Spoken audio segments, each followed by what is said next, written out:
If I stand up right now, this entire station will regret what happens next. The words were calm, almost gentle, yet they instantly drew a smirk from Officer Ryan Walker.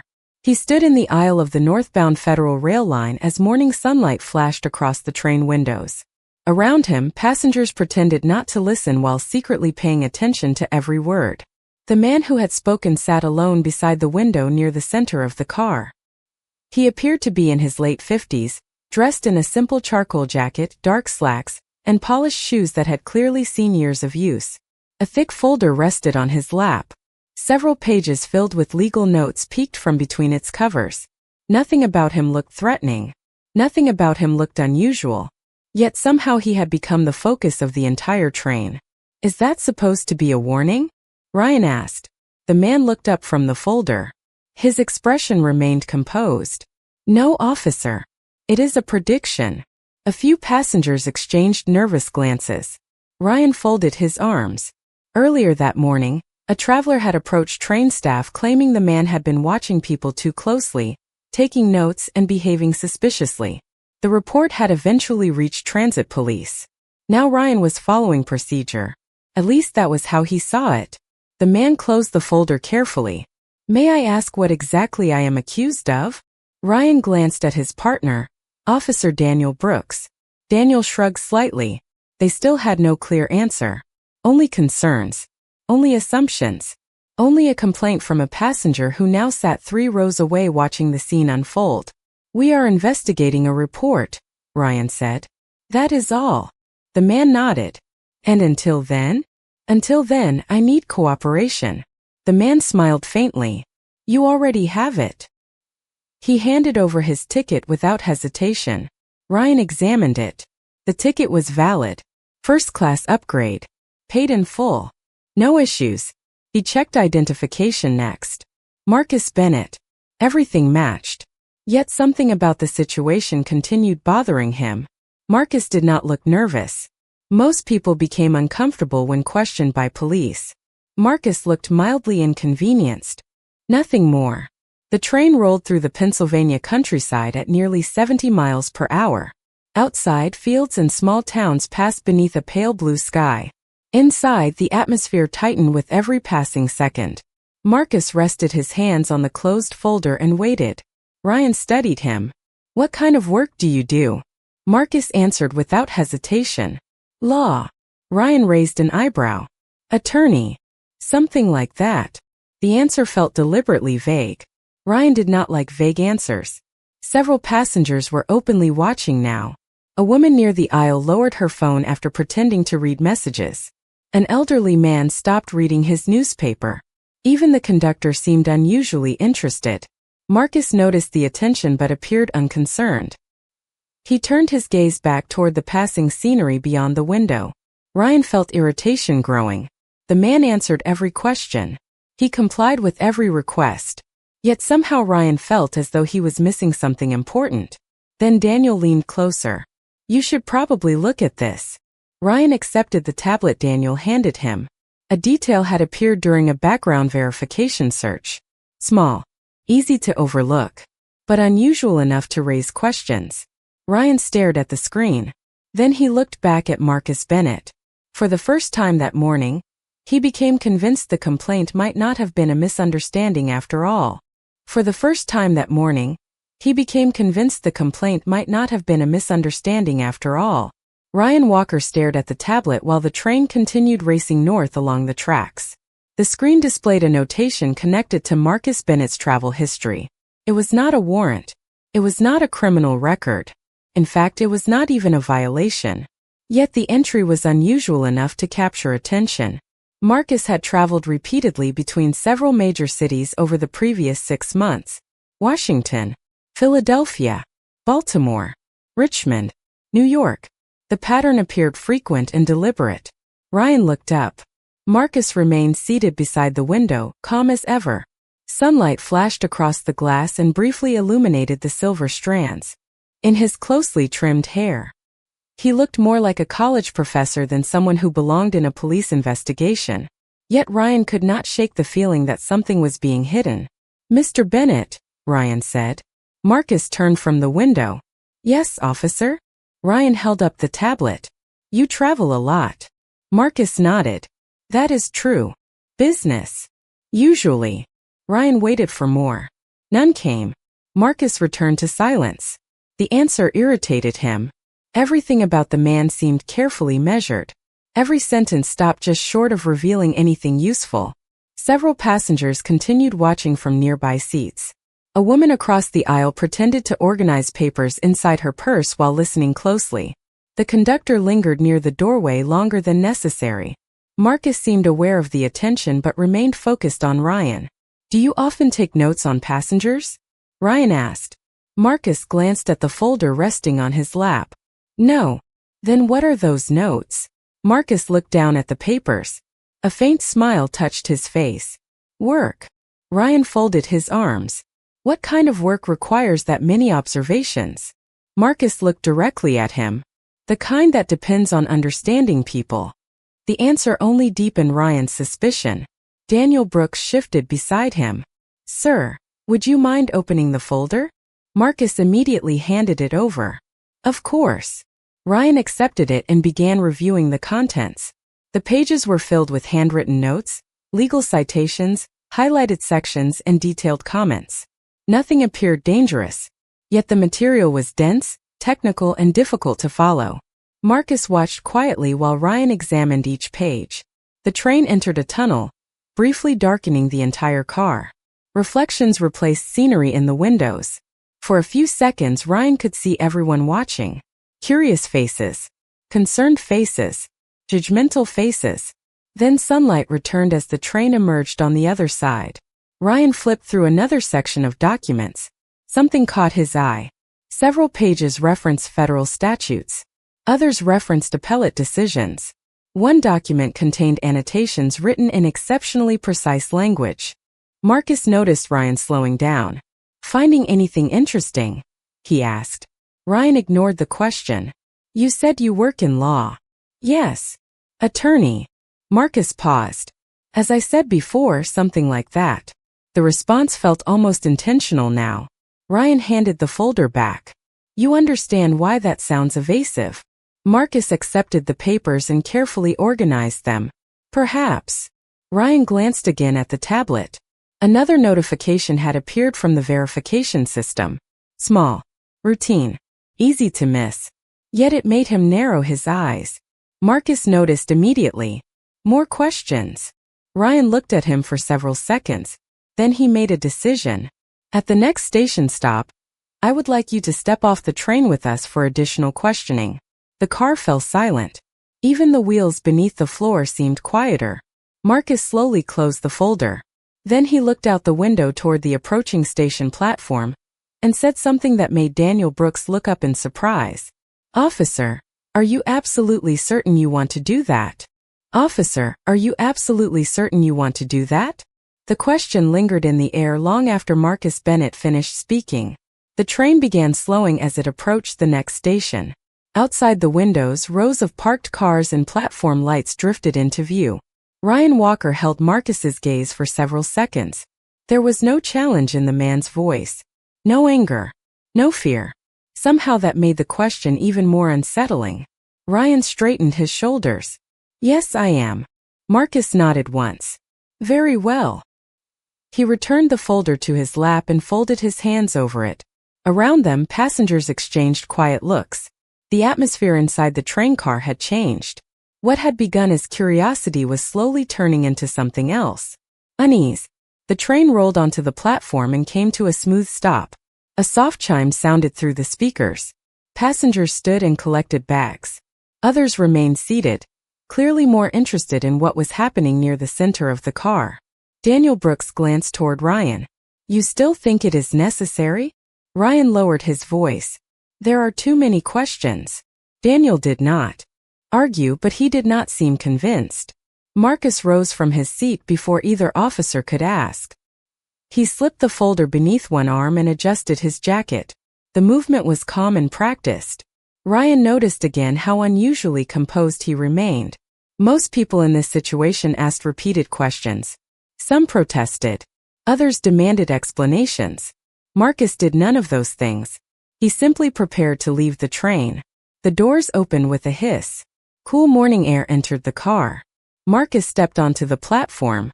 Ryan and Daniel followed. Several passengers moved closer to the windows to watch. A woman who had witnessed the entire interaction pressed her hand lightly against the glass. The conductor stood near the doorway, concern visible on her face. The station itself was relatively quiet. Travelers crossed the platform carrying coffee cups and briefcases. Announcements echoed from overhead speakers. A distant train horn sounded somewhere beyond the tracks. Marcus stopped near a waiting area beneath a large digital timetable. Ryan approached him. "Please remain here while we complete additional verification." Marcus nodded. "Take all the time you need." The answer irritated Ryan more than it should have. He could not explain why. Perhaps because Marcus behaved like a man who already knew how everything would end. Daniel opened the verification system on his tablet again. New information continued arriving. None of it confirmed criminal activity. None of it explained the complaint. Yet small inconsistencies remained. Travel records, restricted database references, administrative notations, fragments that refused to form a complete picture. Ryan looked toward Marcus. The man had taken a seat on a nearby bench. Instead of appearing worried, he reopened the folder and resumed reading. Sunlight filtered through the station windows and reflected across the pages. For a moment he looked less like a subject of investigation, and more like someone waiting for a delayed meeting. Nearby, two travelers whispered while watching him. One shook his head. Another quietly pointed toward the officers. The attention was spreading. Then Ryan's radio crackled. "Officer Walker. Status update." It was dispatch. Ryan answered immediately. "Continuing verification." There was a brief pause. "Understood. We have received an inquiry regarding your passenger." Ryan frowned. "From whom?" Another pause followed. Longer this time. Then dispatch answered. "That information was not provided. Only that they are requesting confirmation of his location." Ryan slowly lowered the radio. Daniel looked up from the tablet. "Someone is looking for him?" Ryan nodded. Across the platform, Marcus turned a page inside the folder. He never looked up. He never appeared concerned. And somehow that made Ryan feel far less certain than he had felt an hour earlier. The station clock mounted above the platform showed 9:17 a.m. Travelers continued moving through the terminal, while Marcus Bennett sat quietly beneath the digital timetable, reading as though nothing unusual was happening. Ryan Walker checked his radio again. No additional information had arrived. Yet the brief message from dispatch continued bothering him. Someone was looking for Marcus. Someone important enough to trigger an inquiry through official channels. Daniel Brooks seemed troubled as well. He stood beside Ryan reviewing the verification records for what felt like the 10th time. "I still do not see anything actionable," Daniel said quietly. Ryan looked toward Marcus. "Then why are there restricted references attached to his profile?" Daniel exhaled. "That is what I cannot figure out." Nearby, a train announcement echoed through the station. New passengers gathered along the platform edge. Others hurried toward connecting routes. Life continued moving around them, unaware that a simple investigation was becoming increasingly complicated. Marcus turned another page inside his folder. Ryan noticed something again. The man never checked his watch. Never asked how long this would take. Never demanded answers. Most people became frustrated after being delayed. Marcus behaved as if waiting was part of his profession. A few minutes later, the conductor from the train approached the officers. Linda Harper had worked Federal Rail routes for nearly 15 years. She glanced toward Marcus before lowering her voice. "Is there actually a problem?" Ryan answered carefully. "We are still determining that." Linda folded her arms. "That gentleman has ridden my routes before." Ryan looked at her. "You know him?" "Not personally." She shook her head. "But I remember him." Ryan waited. Linda continued. "He always has that folder. Always reads. Always travels alone." She hesitated. "Never causes problems."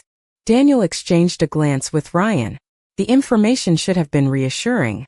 Instead, it deepened the mystery. Why would a routine passenger generate restricted database references? Why would someone be searching for his location? Ryan thanked Linda and watched her walk away. The questions continued piling up. Then Daniel's tablet emitted a soft alert tone. Both officers immediately looked down. A new message had appeared within the verification system. Ryan frowned. What does that mean? Daniel read silently for several seconds. His expression changed. Not dramatically, just enough for Ryan to notice. I have never seen this code before, Daniel admitted. Ryan took the tablet. The notation was brief, administrative. Yet unlike previous entries, this one carried a higher authorization marker. Access restricted. Verification pending.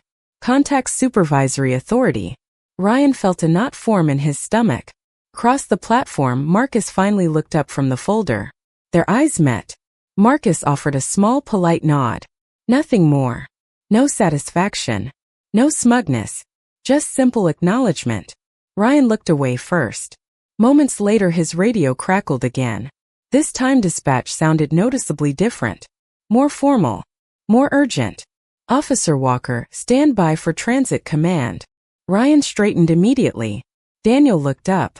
The radio remained silent for several seconds before another voice came through. Older. Authoritative. Officer Walker, this is Captain William Hayes. Ryan's posture stiffened. Captain Hayes rarely contacted officers directly. Yes, Captain. A brief pause followed. Then the captain asked a question that instantly changed the atmosphere on the platform. Tell me exactly why Marcus Bennett is no longer on that train. Tell me exactly why Marcus Bennett is no longer on that train. The question echoed through Ryan Walker's radio and seemed to drain the noise from the entire station. For a moment he simply stood there holding the device in his hand. Travelers continued moving around him. Announcements continued overhead. Somewhere down the platform a train door closed. Yet Ryan heard almost none of it. Captain William Hayes was waiting for an answer. A passenger complaint led to an investigation, Ryan finally said. Additional verification raised concerns, so we requested further questioning. Silence followed. Not the comfortable silence of routine communication. The kind that made a person wonder whether they had already made a mistake. Daniel Brooks looked at Ryan carefully. Across the platform, Marcus Bennett remained seated beneath the timetable. The folder rested open on his lap. He appeared completely detached from the tension spreading around him. Captain Hayes spoke again. What concerns? Ryan glanced at the tablet. Unusual travel patterns. Restricted database references. Administrative verification flags. Another pause followed. Then Hayes asked a question Ryan did not expect. Has Mr. Bennett been cooperative? Ryan blinked. Yes. Has he threatened anyone? No. Has he violated any law? Ryan hesitated. Not that we have identified. The pause that followed felt even longer than the others. Daniel shifted uneasily beside him. Finally Hayes spoke. Then why is he sitting on a station platform instead of continuing his trip? Ryan opened his mouth but found no immediate answer. Before he could respond, another voice appeared faintly in the background of the radio transmission. Someone was speaking to the captain. The words were difficult to hear. Then Hayes returned. His tone had changed. Remain where you are. Do not release him. Do not transport him. Do not continue questioning until I call back. The transmission ended. Ryan slowly lowered the radio. Daniel stared at him. That does not sound good. Ryan looked toward Marcus. The man had turned another page in his folder. Nothing about his posture suggested concern. If anything, he seemed relieved that the conversation was moving forward. 10 minutes passed. Then 15. The platform became busier as new trains arrived. Travelers walked around Marcus without realizing he had become the center of an increasingly serious situation. Ryan checked the time. Nearly 40 minutes had passed since they removed him from the train. The realization made him uncomfortable. A woman carrying a rolling suitcase approached Marcus. She appeared to recognize him. Ryan watched as she stopped briefly, exchanged a few words, then smiled before continuing toward another platform. Marcus returned to reading. Ryan frowned. Did you see that? Daniel nodded. She knew him. Ryan looked away. The feeling in his stomach tightened. Then the radio crackled once more. "Officer Walker." Ryan immediately answered. "Go ahead." It was Captain Hayes again. This time his voice carried unmistakable urgency. "I need you to listen carefully." Ryan straightened. "Yes, Captain. Within the last 5 minutes I have received 2 separate calls asking for the location of Marcus Bennett." Ryan exchanged a glance with Daniel. "Who are they?" Hayes ignored the question. "One came through a federal administrative office. The second came from a judicial liaison." Ryan felt his heartbeat quicken. Judicial liaison. The phrase sounded familiar. Yet he could not place it. Hayes continued. "I am still verifying information. Until then, treat Mr. Bennett with complete professionalism." Ryan looked across the platform. Marcus slowly closed the folder and stood. For the first time all morning he seemed to be expecting something. Then a black government sedan pulled into the station parking area beyond the glass entrance. Ryan watched as 2 sharply dressed officials stepped out and immediately began scanning the platform. And suddenly he realized they were not looking for a suspect. They were looking for Marcus Bennett. And suddenly he realized they were not looking for a suspect. They were looking for Marcus Bennett. The 2 officials moved quickly through the station entrance. Both wore dark business suits and carried government identification cases clipped to their belts.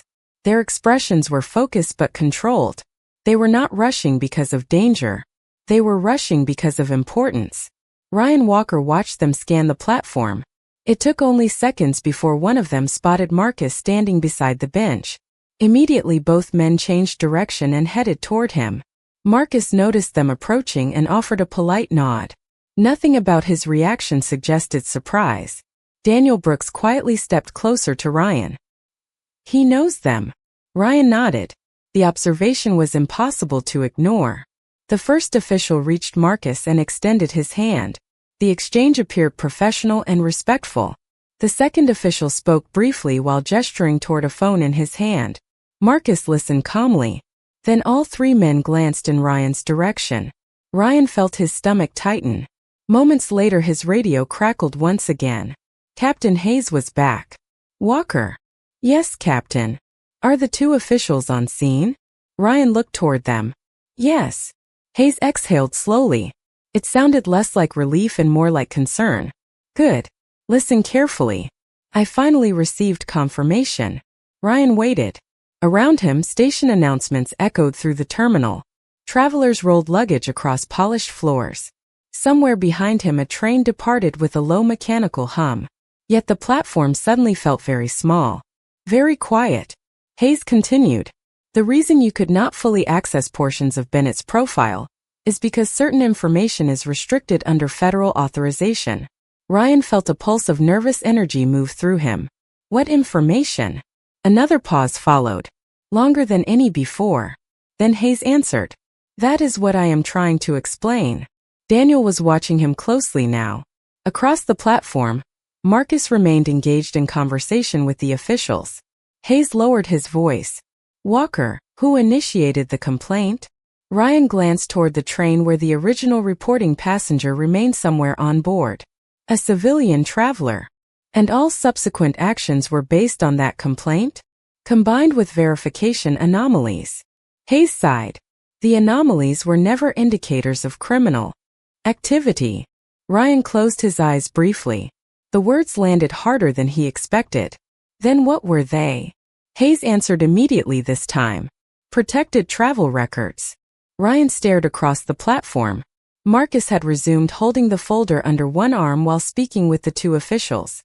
Everything about the scene suddenly felt different. The same man. The same station. The same morning. Yet Ryan no longer felt as though he understood any of it.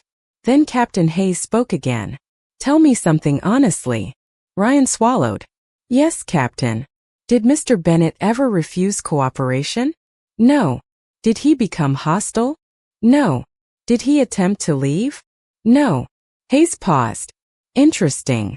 Ryan knew what the captain was thinking because he was beginning to think it himself. Throughout the entire investigation, Marcus Bennett had behaved like someone who already knew the truth would eventually arrive. Not because he possessed special influence, Not because he expected special treatment, but because facts tend to reveal themselves given enough time. Then another voice appeared faintly over the radio. Hayes listened. Several seconds passed. When he returned, his tone had changed completely. Gone was the uncertainty. Gone was the caution. What remained was absolute certainty. Officer Walker. Ryan stood motionless. Yes, Captain. I need you and Officer Brooks to stop all investigative activity immediately. Ryan felt his heartbeat accelerate. Hayes continued. Because Marcus Bennett is not simply an attorney. Across the platform, one of the officials handed Marcus a phone. Marcus accepted it and calmly raised it to his ear. Then Captain Hayes delivered the sentence that made Ryan's entire understanding of the morning collapse. Marcus Bennett is a sitting federal judge. Marcus Bennett is a sitting federal judge. The word struck Ryan Walker with the force of a realization he should have seen much earlier. For several seconds he simply stared across the platform. The station around him continued operating as normal. Travelers moved between gates. Train announcements echoed overhead. Coffee cups steamed in hurried hands. Yet everything felt different now. Daniel. Brooks looked as though he had stopped breathing. A federal judge? He asked quietly. Ryan nodded once. The motion felt mechanical. Across the platform, Marcus remained exactly as he had been all morning. Calm. Composed. Unhurried. The difference was that Ryan now understood what he was seeing. The confidence had never been arrogance. The patience had never been defiance. The silence had never been evasiveness. Marcus had simply known who he was. Captain Hayes continued speaking through the radio. Judge Bennett was traveling to Washington for a judicial conference. Multiple federal offices began asking questions when he failed to arrive at a scheduled meeting point. Ryan rubbed his forehead. The explanation connected pieces that had seemed mysterious before. The protected travel records. The restricted references. The unusual authorization markers. None of them had indicated wrongdoing. They had indicated responsibility. Significant responsibility. Daniel looked toward Marcus. We pulled a federal judge off a train because someone thought he looked suspicious. Neither officer spoke for several seconds. The truth sounded worse when said out loud. Across the station, the two officials remained beside Marcus while he completed the phone call. Several nearby travelers had begun noticing the unusual attention surrounding him. Curious glances spread through the waiting area. Ryan suddenly became aware of how the entire morning must have looked from Marcus's perspective. A passenger complaint. Repeated questioning. Additional verification. Removal from the train. Delays. Suspicion. All while remaining completely cooperative. Captain Hayes broke the silence. Walker. Ryan immediately answered. Yes, Captain. I reviewed the initial complaint. Ryan waited. There was never any allegation of criminal activity. The words landed heavily. Ryan remembered the report exactly. A passenger had claimed Marcus was watching people too closely and writing notes. That was it. Nothing illegal. Nothing threatening. Just behavior that someone found unusual. Hayes continued. The notes were legal case materials. Ryan closed his eyes briefly. Of course they were. Everything suddenly seemed obvious. Marcus was traveling to a judicial conference. He was reviewing legal documents. He was doing the very work his profession required. Yet somewhere along the way, assumptions had filled the gaps where facts should have been. Then Hayes said something Ryan would remember for years.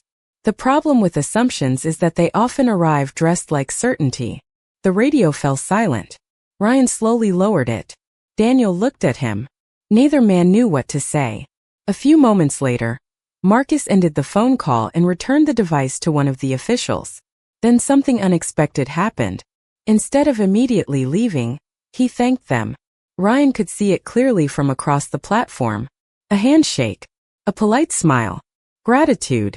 The behavior seemed almost impossible after everything that had happened. One of the officials pointed toward Ryan and Daniel. Marcus followed the gesture. Their eyes met again. This time Ryan did not look away. The platform suddenly felt very quiet despite the noise around it. Marcus said something to the officials. Both men nodded. Then the judge began walking toward the officers. Not quickly. Not angrily. Simply walking.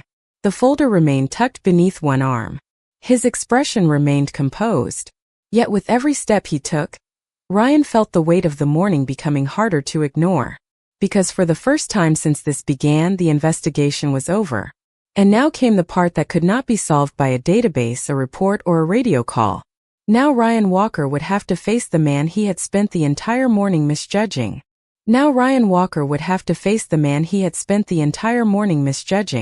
Marcus Bennett approached with the same calm stride he had maintained since the beginning of the day. The station lights reflected softly across the polished floor as travelers continued moving around them. Some glanced toward the group. Most remained focused on their own schedules. To everyone else, it looked like a routine conversation. Only Ryan knew how much had changed. Marcus stopped a few feet away. For a moment nobody spoke. Daniel Brooks stood quietly beside Ryan.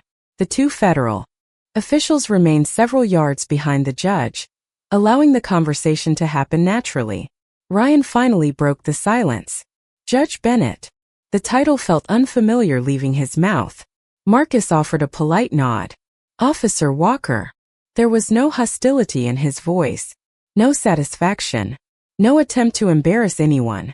Somehow that made the situation even more difficult. Ryan looked down briefly before meeting the judge's eyes again. I was not aware of your position. Marcus smiled faintly. That much is obvious. Daniel winced slightly at the response, but Marcus's tone carried no cruelty. It sounded more like a simple statement of fact. The judge adjusted the folder beneath his arm. To be fair, I never introduced myself that way. Ryan nodded. Still, I should have handled this differently. Marcus studied him for several seconds. The station announcement system called another arriving train. Footsteps echoed through the terminal. Somewhere nearby, a coffee machine hissed. Ordinary sounds filled the space between them. Then Marcus asked a question Ryan did not expect. Why did you become a police officer? Ryan blinked. What? Why did you choose this profession? Ryan hesitated. The answer seemed strangely personal given the circumstances. I wanted to help people. Marcus nodded. Most officers tell me something similar. Ryan noticed the wording. Most officers. Not all. Marcus continued. The challenge is that helping people often requires seeing them clearly. The statement settled quietly between them. Daniel shifted his weight but remained silent. Marcus looked around the station before continuing. The law is an interesting thing. He tapped the folder lightly. Most people think it is built from rules. Ryan listened carefully. Is it not? Marcus smiled. Partly. He glanced toward the travelers moving through the terminal. But at its best, the law is really about judgment. The ability to separate assumptions from facts. Ryan felt the words land harder than any criticism could have. Because they were true. Every major decision that morning had begun with assumptions. A passenger complaint. An unusual impression. A collection of incomplete observations. Marcus never raised his voice. Never accused him of prejudice. Never demanded an apology. Yet Ryan found himself examining every choice he had made. Marcus looked toward the train tracks visible through the station windows. Do you know how many times I have been asked for identification? Ryan remained quiet. Hundreds. Marcus shrugged gently. Maybe thousands. The answer surprised him. The judge smiled faintly. Most of the time it is routine. His expression softened. Sometimes it is not. For the first time all morning, a trace of weariness appeared in his eyes. Not anger. Not bitterness. Just the exhaustion of someone who had lived through the same lesson repeatedly. Ryan felt something shift inside him. The situation was no longer about professional embarrassment. It was about understanding a reality he had never personally experienced. Then one of the federal officials stepped forward. Judge Bennett, we should leave soon. The conference schedule has already been adjusted twice. Marcus nodded. Before turning away, he looked back at Ryan. Officer Walker. Ryan straightened slightly. Yes, sir. Marcus offered a small smile. The most dangerous assumptions are the ones that feel reasonable. Then he turned and walked toward the station exit, leaving Ryan standing motionless as those words followed him long after the judge was gone. Leaving Ryan standing motionless as those words followed him long after the judge was gone. The most dangerous assumptions are the ones that feel reasonable. Ryan Walker repeated the sentence silently, while watching Marcus Bennett disappear through the station doors alongside the two federal officials. The morning sunlight spilling through the glass entrance seemed brighter now. The station itself had not changed. Travelers still hurried toward departures. Announcements still echoed overhead. Coffee vendors still served long lines of commuters. Yet Ryan felt as though he had stepped into a different place. Daniel Brooks remained beside him. Neither officer spoke for nearly a minute. Finally, Daniel broke the silence. "I think that is going to stay with me. For a while." Ryan nodded slowly. "Me too." A train arrived on the adjacent platform with a rush of air and mechanical noise. Passengers stepped off carrying backpacks, briefcases, and rolling luggage. Ryan found himself looking at each face differently than before. How many stories did he know nothing about? How many assumptions did people make every day without realizing it? His radio crackled once more. This time it was Captain Hayes. "Walker." Ryan immediately answered. "Yes, Captain. I just finished speaking with representatives from the federal judiciary." Ryan listened carefully. "There will be no formal complaint." The statement surprised him. "There will not." "No." Hayes paused. "Judge Bennett specifically requested that no disciplinary action be taken." Ryan looked toward the station entrance where Marcus had disappeared. The decision felt almost unbelievable. Hayes continued. "Apparently he believes the situation can serve as a learning experience." Daniel shook his head quietly after hearing the words through the radio speaker. Ryan understood why. After everything that had happened, Marcus had chosen understanding over punishment. Hayes lowered his voice slightly. "You were fortunate today." Ryan swallowed. "I know." The captain remained silent for several seconds before speaking again. "Do not waste the opportunity." Then the transmission ended. Ryan clipped the radio back onto his uniform. Around him, the station continued moving at its usual pace. Yet he could not stop thinking about the judge, about the patience, about the restraint, about the way he had answered every question without once demanding special treatment. The more Ryan reflected on it, the more remarkable it seemed. Marcus could have revealed his position immediately. He could have made a phone call. He could have forced the situation to end within minutes. Instead, he had allowed the process to unfold. Daniel leaned against a nearby support column. "Why do you think he never told us?" Ryan looked toward the train tracks. The answer came almost immediately. "Because he should not have needed to." Daniel considered that. Then he nodded. A few hours later, Ryan's shift continued. New calls came in. New passengers required assistance. New responsibilities filled the afternoon. Yet the events of the morning followed him everywhere. At one point he helped an elderly traveler find the correct departure gate. Later he answered questions for a family visiting the city. Simple interactions. Routine interactions. But something had changed. He listened longer. Observed more carefully. Assumed less. Near the end of the shift, he stopped at a small newsstand inside the station. A television mounted above the counter displayed a report from Washington. Government officials, attorneys, and judges were gathering for a national legal conference. The camera briefly swept across the crowd entering the venue. Ryan froze. For less than 2 seconds, Marcus Bennett appeared on the screen. He was speaking with several officials while carrying the same folder he had held all morning. Then the image moved on. The moment was brief. Yet Ryan found himself smiling faintly. Because for the first time that day, he was not seeing a suspicious passenger. He was seeing a man whose character had been visible from the very beginning. The only reason Ryan had missed it was because he had been looking through the wrong lens. The only reason Ryan had missed it was because he had been looking through the wrong lens. 2 weeks passed. Autumn settled deeper across the northeast. The mornings became cooler. The station platforms filled with travelers carrying heavier coats and steaming cups of coffee. Life returned to its normal rhythm. Yet Ryan Walker discovered that some lessons refused to fade. He found himself replaying that morning again and again. Not because he feared consequences. There had been none. Not because he worried about public embarrassment. The incident had remained private. What stayed with him was something far more uncomfortable. He had followed procedures. He had completed reports. He had checked databases. Yet somewhere between policy and judgment, he had allowed assumptions to shape what he saw. One afternoon, Captain William Hayes called Ryan into his office. The captain sat behind a desk covered with reports and transit schedules. Sunlight filtered through the blinds, casting narrow lines across the room. Ryan took a seat. Hayes studied him for a moment before speaking. "How have you been?"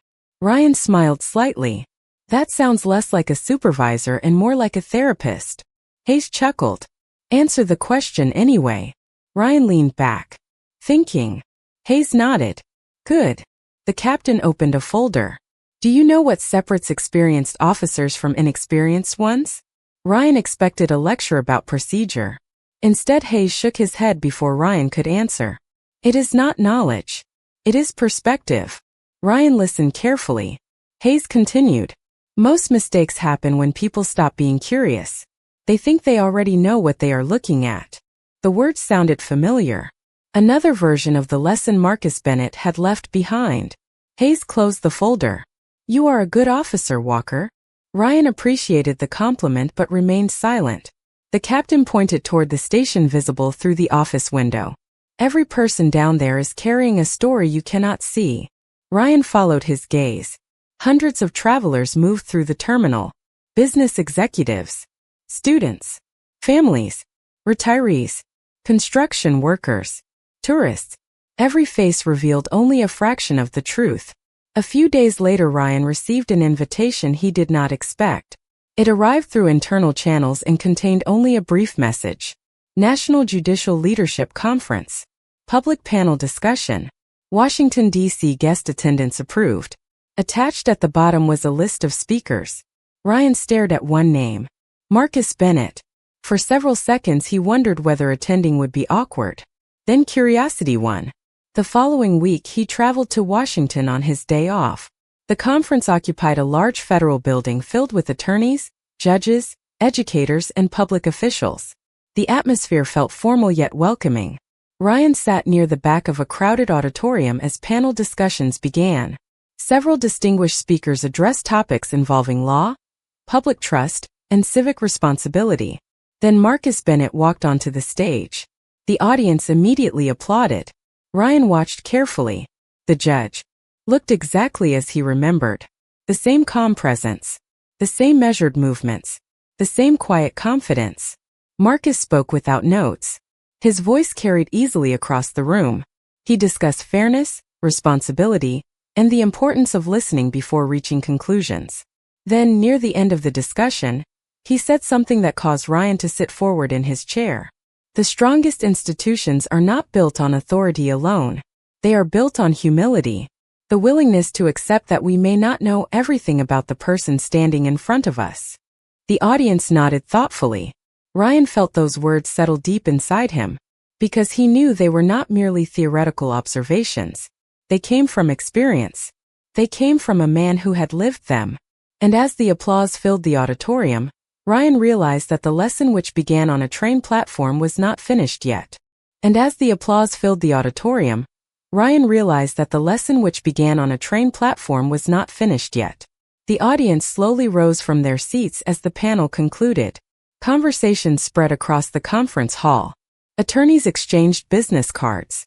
Journalists gathered near the stage. Public officials moved toward private meetings. Ryan remained seated for a moment, watching the crowd surround Marcus Bennett. The judge greeted each person with the same patience he had shown on the train months earlier. No special performance. No display of status. Just steady respect for whoever stood in front of him. Ryan considered leaving. After all, Marcus had no reason to remember him. Hundreds of people probably crossed his path every year. Yet something told him he should stay. A few minutes later the crowd began thinning. Marcus stepped away from the stage and moved toward a quieter section of the hall near a row of tall windows overlooking the city. Autumn sunlight reflected off nearby government buildings. The scene felt calm compared to the energy of the conference floor. Before Ryan could change his mind, he walked over. Marcus noticed him immediately. For a brief second, Ryan wondered whether the judge would pretend not to recognize him. Instead, Marcus smiled. "Officer Walker." Ryan laughed softly. "You remember me?" "Of course." Marcus extended his hand. Some lessons are memorable for both sides. Ryan shook it.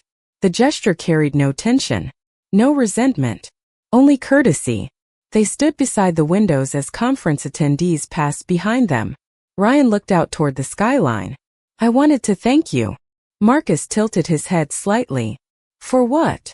Ryan took a breath. For how you handled everything. The judge remained quiet.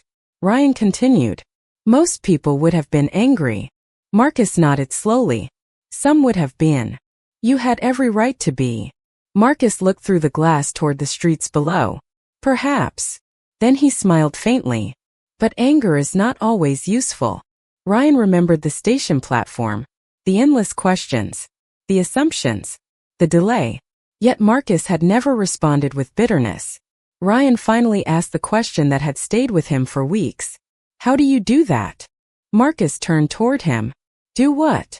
Stay calm when people assume the worst. For the first time, the judge did not answer immediately. His eyes reflected years of experience Ryan could only imagine. I was not always calm, Marcus admitted. When I was younger, those moments hurt more. Ryan listened carefully. What changed?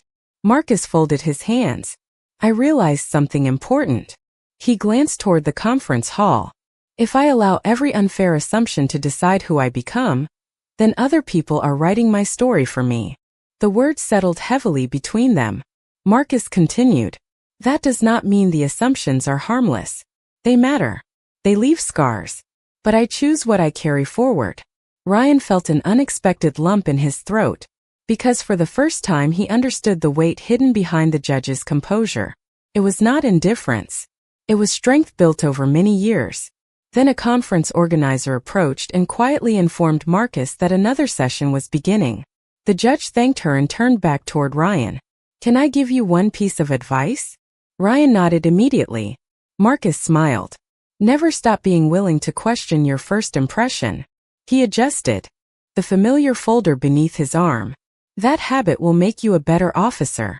More importantly, it will make you a better human being. Then he headed toward the next conference room, leaving Ryan once again standing still, carrying a lesson that felt even more valuable than the first one. Then he headed toward the next conference room, leaving Ryan once again standing still, carrying a lesson that felt even more valuable than the first one. Winter arrived a few months later. Snow occasionally dusted the station rooftops, and commuters hurried through the cold carrying scarves and heavy coats.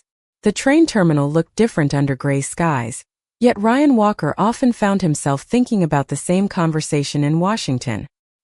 He had taken Marcus Bennett's advice seriously, not as a slogan, not as a passing thought, as a daily practice. Whenever a situation seemed obvious, he forced himself to pause. Whenever a first impression felt certain, he asked another question. The change was subtle at first. Then it began affecting everything. One afternoon, a young college student became separated from his backpack and appeared increasingly anxious while speaking with station staff. Several travelers immediately assumed he was causing trouble. Ryan remembered how assumptions spread. Instead of reacting to appearances, he listened. Within minutes, he learned the student had misplaced important medical supplies needed for a family member. The backpack was found. The problem was solved.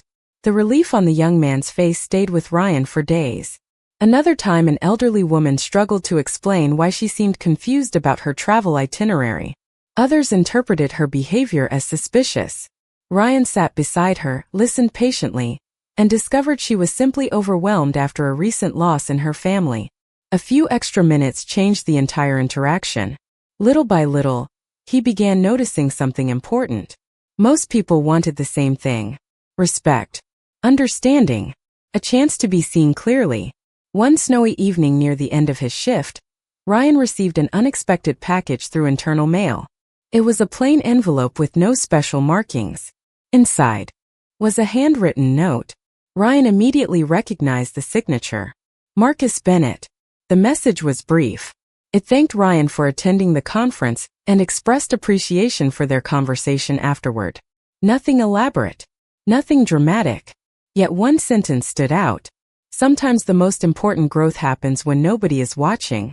Ryan read the line several times. Then he folded the note and placed it carefully inside his locker. Weeks passed. Spring eventually replaced winter. The station became brighter. Sunlight lingered longer through the terminal windows. Travelers seemed less hurried. One morning Captain Hayes stopped Ryan near the main concourse. "I received several commendations regarding your recent work," the captain said. Ryan looked surprised. "For what?" Hayes smiled slightly. "Listening." Ryan laughed. "That sounds unusual."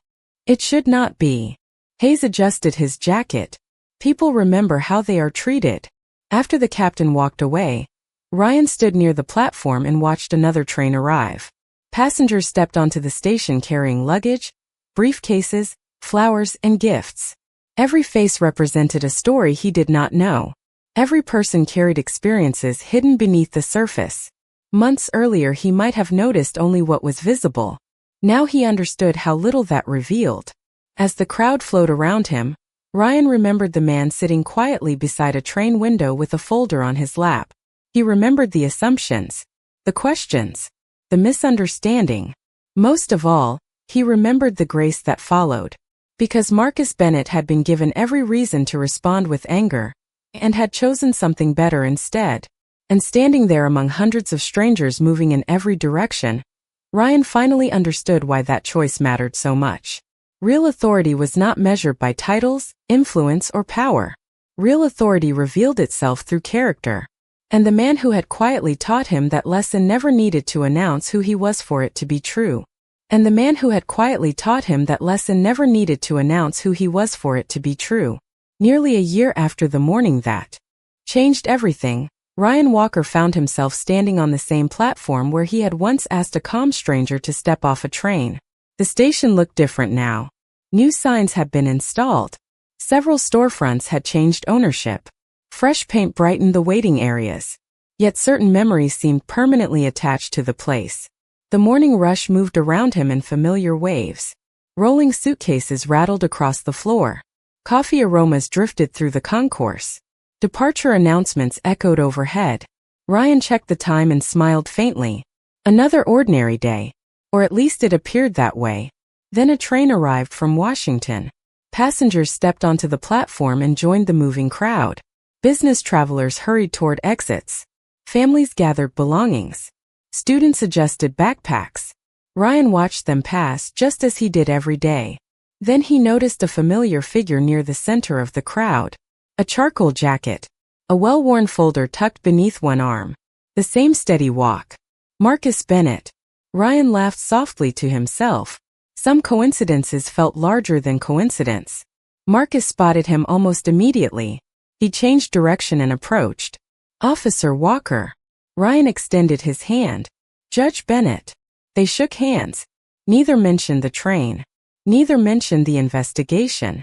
Some experiences become larger than the event itself. They become part of who people are afterward. Marcus glanced around the station. "Everything looks different." Ryan nodded.